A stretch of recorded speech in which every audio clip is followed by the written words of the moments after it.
Hi, Internet. My name's Kim, I'm Adam. and we are Kim. And Adam. Howdy. So, we wanted to take a moment to actually introduce ourselves. We are a couple of DIY punk rock artists from Orlando, Florida. We have actually known each other and been in love with each other since we were 13 years old. Aww. And our whole lives, we have just been kind of DIY, food stamp, poor kids who kind of had to work for everything we've ever had. So that's okay. We know how to make ends meet. We're super productive, we're super appreciative, and we're super hardworking.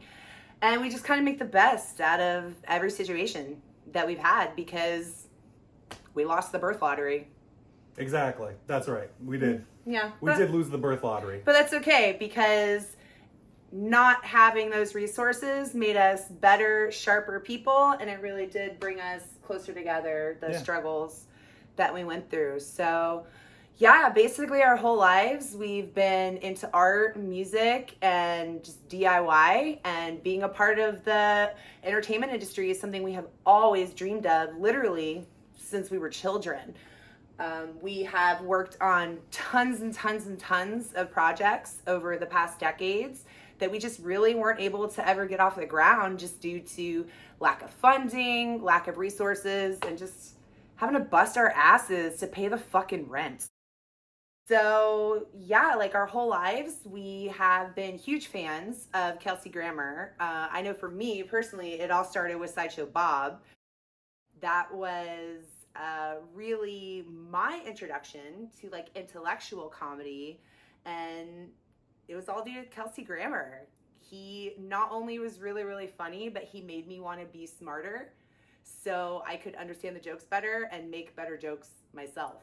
So, yeah, we both kind of grew up in households where, Cheers and Frasier were definitely on the background. Even though I was more tuned in to like Simpsons, down Periscope kind of Kelsey Grammer, he was still very much a part of our lives growing up. Despite everything he's done, I think my favorite performance for Kelsey Grammer is definitely Abraham Lincoln. Hit me in the face! I mean, he's Frasier. I should throw some tossed salad and scrambled eggs at you. So we have always been fans of art, music, punk rock, and Kelsey Grammer. We just never had the resources or the time to actually do anything with those goals and those dreams because we were too busy working for a living and trying to pay our bills. During the pandemic, I saw the Frasier reboot was announced. And then I immediately told Kim. And then I reached out to both of the head writers of the Frasier reboot, Joe Cristalli and Chris Harris. But wait, who are Joe Cristalli and Chris Harris? They're actually writers and producers and have been attached to various projects and networks throughout the Hollywood industry. The most noticeable one would probably be How I Met Your Mother, where you can see right here they were credited for their work on that show.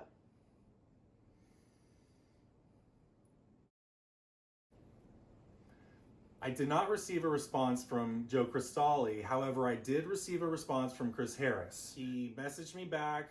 I explained to him that my wife and I were not in the industry. We were up-and-coming independent artists, and I provided him links of examples of my writing. As you can see here in our exchange of back and forth of the various messages that we sent back and forth to one another. Chris said that he was willing to take a shot on a couple of new faces who were not in the industry. We did not have any representation. Kim and I both, we ended up rising to the occasion. Chris said, even though we weren't with an agency, Chris decided that he was going to give us a shot. Kim and I then took time out of our lives and we wrote 3 spec scripts. We sent Chris Harris these 3 spec scripts for Frasier, explaining to him that we had actually had an idea of 10 episodes for the Frasier reboot. So we did send Chris Harris 3 spec scripts for the Frasier reboot on what we believed was going to be the direction of where Frasier was going to go. So the timing was actually kind of perfect. We had not only conceptualized an idea for our own show, we literally had material that we had been working on for years for multiple seasons. I think we're up to 3 seasons for that content.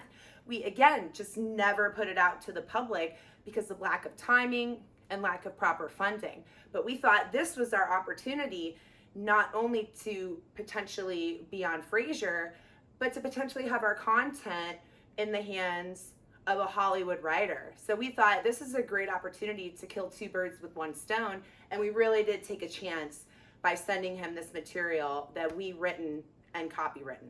So Kim and I sent Chris Harris an original script entitled Kim and Adam, our original show. And we did not hear anything back. We reached out to other people. I actually reached out to a few more people that I believe were going to be part of the Frasier reboot. And we did not hear anything back for actually a couple of years. It just kind of went cold after that, despite all of our efforts and despite all of our communication. We just didn't hear anything back. So pretty recently we saw the trailer for the reboot, and we thought, hey, this would be a great time to show the world what we created and to kind of share our story and our experience about being this close to working on a show that we actually cared about growing up. Our own version of the content that we created and share it to the world, which is what we're doing right now. So the following presentation is just a very crude, mocked up version of what we actually sent to Chris Harris in the hopes of being hired as writers for the Frasier reboot. So please forgive the crudeness of the design. This was something that we really did just kind of throw together just because, again, we wanted the world to see all the work that we did, and we really stand by our art, and we really do believe in what we're doing, and we think it's a great story, and we really hope you enjoy it.